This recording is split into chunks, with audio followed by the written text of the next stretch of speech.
அனைவருக்கும் அன்பான வணக்கம். இந்த வீடியோவில் இந்த 2024ஆம் ஆண்டின் தை மாத ராசி பலன்களை பார்க்கலாம். நிகழும் ஸ்ரீ மங்களகரமான சோபகிருது வருடம் தை மாதம் 15/1/2024 திங்கட்கிழமை வளர்பிறை சதுர்த்தி சித்த யோகம் சதயம் நட்சத்திரம் தை பொங்கல் கூடிய நல்ல நாளில் இந்த தை மாதம் பிறக்கின்றது. மாத தொடக்கத்தில் கிரகங்களின் சஞ்சாரத்தை பார்த்தால் மேஷத்தில் குரு, கன்னியில் கேது, விருச்சிகத்தில் சுக்கிரன், தனுசு ராசியில் செவ்வாய் புதன், மகர ராசியில் சூரியன், கும்பராசியில் சனி பகவானுடன் சந்திரன், மீன ராசியில் ராகு என இந்த தை மாதத்தில் கிரகங்கள் சஞ்சரிக்கின்றன. தமிழ் மாதங்களில் தை மாதம் 10வது மாதம். மகர ராசிக்குள் சூரியன் நுழைவதால் மகர மாதம் என்றும் அழைக்கப்படுகின்றது. இந்த தை மாதத்தில் சனியின் வீடான மகர ராசியில் செவ்வாய் உச்சம் பெற்று அமரப்போவதால் ருசக யோகம் உருவாக போகின்றது.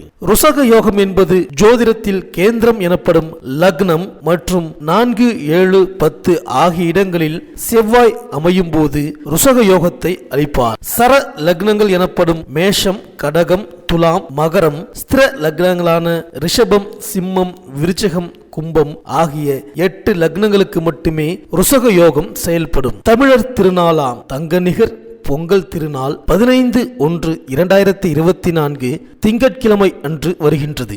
அன்றைய தினம் காலை 9:30 மணி முதல் 10:30 மணிக்குள் பொங்கல் பானை வைப்பது நல்லது. வீட்டில் வயது முதிர்ந்தவர்கள் மஞ்சள் கொத்து கட்டிய பானையை கையில் எடுத்து கிழக்கு நோக்கி நின்று சூரியனை வழிபட்டு அதன் பிறகு அடுப்பினை 3 முறை சுற்றி அந்த பானையை வைக்க வேண்டும். பானையில் வண்ணமயமான கோலமிட்டிருப்பது நல்லது. மாட்டுப் பொங்கல் அன்று காலை சிவாலயங்களுக்கு சென்று நந்தி வழிபாடு மேற்கொள்ள வேண்டும். எல்லா விதமான மாலைகளையும் சூட்டி நந்தியை அலங்கரித்து வைத்திருப்பார்கள். அவரை தரிசிப்பது மிகவும் நல்லது. நந்தி பதிகம் பாடினால் நலம் கிடைக்கும், வளம் சேரும். வீட்டு பொங்கலுக்கு மறுநாள் மாட்டு பொங்கல் வைத்து கொண்டாட வேண்டும். 16/1/2024 செவ்வாய்க்கிழமை அன்று மாட்டு பொங்கல் வருகின்றது. அன்று காலை 7:30 மணிக்கு மேல் 8:30 மணிக்குள் பொங்கல் வைத்து கோபூஜை செய்து வழிபட உகந்த நேரமாகும். மேலும் தை அமாவாசை 9/2/2024 வெள்ளிக்கிழமை அன்று வருகின்றது. தை மாதம் வரக்கூடிய அமாவாசை திதியில் நமது முன்னோர்களை நினைத்து வழிபட்டால் எந்த நாளும் இன்பமாக வாழலாம். தை பிறந்தால் வழி பிறக்கும் என்று சொல்வது வழக்கம்.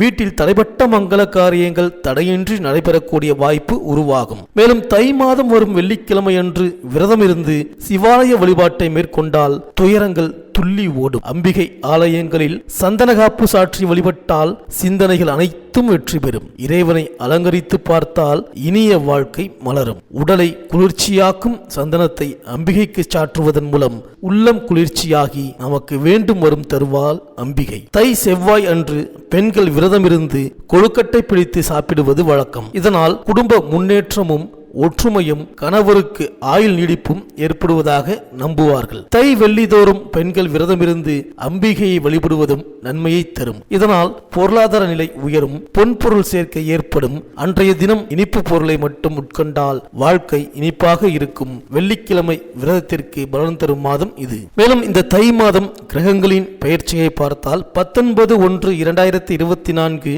அன்று சுக்கிரன் தனுசு ராசிக்கு பெயர்ச்சியாகின்றார். 27/1/2024 அன்று புதன் தனுசு ராசியிலிருந்து மகர ராசிக்கு பெயர்ச்சியாகின்றார். 4/2/2024 அன்று செவ்வாய் தனுசு ராசியிலிருந்து தனது உச்ச வீடான மகர ராசிக்கு பெயர்ச்சியாகின்றார். இந்த கிரகங்களின் சஞ்சாரம் மற்றும் மாற்றத்தினால் உங்கள் ராசிக்கு என்னென்ன பலன்கள் கிடைக்கப் போகின்றது, நீங்கள் செய்ய வேண்டிய பரிகாரங்கள் என்ன என்று இந்த வீடியோவில் பார்க்கலாம். அனைவருக்கும் இனிய பொங்கல் திருநாள் நல்வாழ்த்துக்கள்.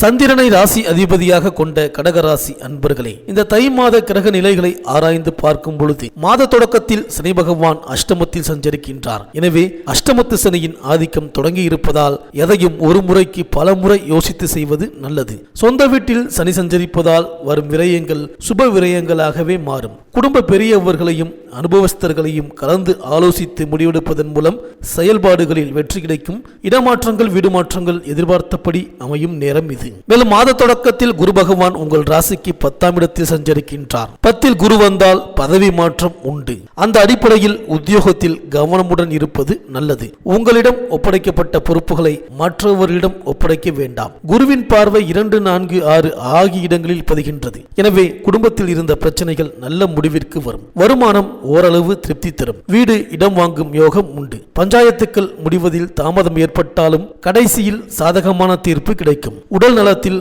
கவனம் தேவை. மேலும் உங்கள் ராசிக்கு 8ஆம் இடத்தில் சனி பகவான் சஞ்சரிக்கின்றார். அஷ்டமத்து சனியின் ஆதிக்கம் தொடங்கிவிட்டது. எனவே தொழில் உத்தியோகத்தில் கடுமையாக உழைக்க வேண்டியதிருக்கும். அதே நேரம் எவ்வளவுதான் உழைத்தாலும் அதற்கு ஏற்ற பலன் கிடைக்காது. ஒரு கடனை அடைக்க மற்றொரு கடன் வாங்குவீர்கள். அனுபவஸ்தர்கள் அல்லது அருளாளர்களின் ஆலோசனையை கேட்டு முடிவெடுப்பதே நல்லது. மேலும் சனியின் பார்வை உங்கள் ராசிக்கு 2, 5, 10 ஆகிய இடங்களில் பதிகின்றது. இதன் விளைவாக கொடுக்கல் வாங்கலில் சில பிரச்சனைகள் ஏற்படும். கொடுத்த வாக்குறுதியை காப்பாற்ற இயலாது. எனவே வாக்கு கொடுக்கும் முன் கொஞ்சம் சிந்தித்து செயல்படுங்கள். எந்த வேலையையும் குறிப்பிட்ட நேரத்தில் செய்ய முடியாது. தாமதங்கள் அதிகரிக்கும். தடைகளும் குறுக்கீடுகளும் வந்து கொண்டே இருக்கும். சேமிப்பு கரைகின்றதே என்று கவலைப்படுவீர்கள். பூர்வீக சொத்துக்களை பாகப்பிரிவினை செய்வதில் உடன்பிறப்புகளுக்குள் உரசல் ஏற்படலாம். எதிலும் அகலக்கால் வைக்க வேண்டாம். இருப்பதே போதுமென்று உங்களை தயார்படுத்திக் கொள்ளுங்கள். புதியவர்களை நம்பி பொறுப்புகளை ஒப்படைக்க வேண்டாம். யோகம் தரும் வழிபாடுகளை மேற்கொண்டால் வளர்ச்சியில் உள்ள தளர்ச்சி அகலும். மேலும் உங்கள் ராசிக்கு 9ஆம் இடத்தில் சஞ்சரிக்கும் ராகுவால் பாக்கியஸ்தானம் பலம் பெறுகின்றது. அதே நேரம் சகாயஸ்தானத்தில் கேது சஞ்சரிக்கின்றார். எனவே தொழில் வளர்ச்சி அதிகரிக்கும். தூர தேசத்தில் இருந்து நல்ல தகவல் கிடைக்கும். தர்ம காரியங்கள் செய்யும் வாய்ப்பு உண்டு. தடைகள் தானாக விலகும். மங்கள காரியங்கள் மனையில் அடுத்தடுத்து நடைபெறும். உத்தியோகத்தில் உயர்வு உண்டு.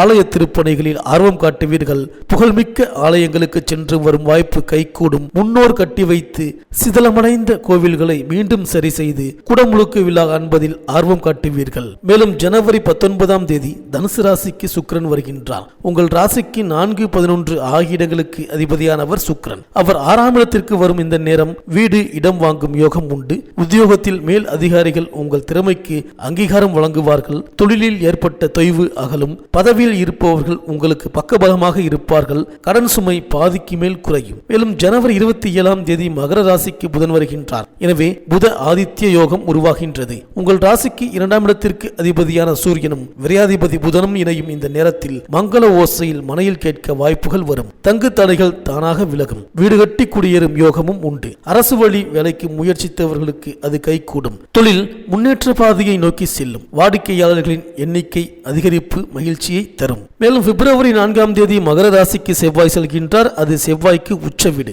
உங்கள் ராசிக்கு யோகம் செய்யும் கிரகம் செவ்வாய். அவர் உச்சம் பெறுவதால் எல்லா வழிகளிலும் உங்களுக்கு நன்மை கிடைக்கப் போகின்றது. பொருளாதார நிலை உச்சம் பெறும். புதிய வேலைக்கு முயற்சித்தவர்களுக்கு அது கைகூடும். நண்பர்கள் நல்ல தகவலை கொண்டு வந்து சேர்ப்பார்கள். பொது வாழ்வில் உள்ளவர்களுக்கு புதிய பாதை புலப்படும். வியாபாரம் தொழில் செய்பவர்களுக்கு மாற்றினத்தவர்களின் ஒத்துழைப்பால் மகிழ்ச்சி கூடும். உத்தியோகத்தில் உள்ளவர்களுக்கு உயர் பதவிகள் உண்டு. கலைஞர்களுக்கு வாய்ப்புகள் வாசல் தேடி வரும். மாணவ மாணவியர்களுக்கு மறதி அதிகரிக்கலாம். பெண்களுக்கு குடும்ப சுமை கூடும். வாழ்க்கை துணையுடன் விட்டு கொடுத்து செல்ல வேண்டிய நேரம் இது. இந்த கடகராசி பெண்களுக்கு அஷ்டமத்து சனியின் ஆதிக்கம் தொடங்குவதால் எதிலும் கூடுதல் விழிப்புணர்ச்சி தேவை. வரவை காட்டிலும் செலவு கூடும். வாய்ப்புகள் பல கை நழுவி செல்லும். கணவன் மனைவிக்குள் ஒருவரை ஒருவர் புரிந்து கொண்டு செயல்படுவது நல்லது. பிள்ளைகளை உங்கள் மேற்பார்வையில் வைத்துக் கொள்ளுங்கள். உத்தியோகத்தில் உங்கள் திறமைக்கு உரிய அங்கீகாரம் கிடைக்காது. ஊர் மாற்றமும் இடமாற்றமும் திருப்தி தராது. தன்னம்பிக்கையும் தெய்வ நம்பிக்கையும் தேவைப்படும் மாதம் இது. இந்த கடகராசி அன்பர்கள் இந்த மாத புதன் மற்றும் சனிக்கிழமைகளில் ஸ்ரீ நவக்கிரக சனீஸ்வரருக்கு அபிஷேக ஆராதனை செய்து வழிபட்டு வாருங்கள். இந்த கடகராசி அன்பர்களுக்கு இந்த தை மாதம் அனைத்தும் நன்மையே நடக்கும். இந்த வீடியோ உங்களுக்கு பிடிச்சிருந்தா லைக் பண்ணுங்க, உங்க ஃப்ரெண்ட்ஸ்களுக்கு ஷேர் பண்ணுங்க. நம்ம சேனலை தொடர்ந்து பார்க்க மறக்காம சப்ஸ்கிரைப் பண்ணுங்க. பக்கத்தில் இருக்கிற பெல் ஐக்கானை கிளிக் பண்ணிக்கிங்க. மீண்டும் அடுத்த வீடியோவில் சந்திப்போம். நன்றி, வணக்கம்.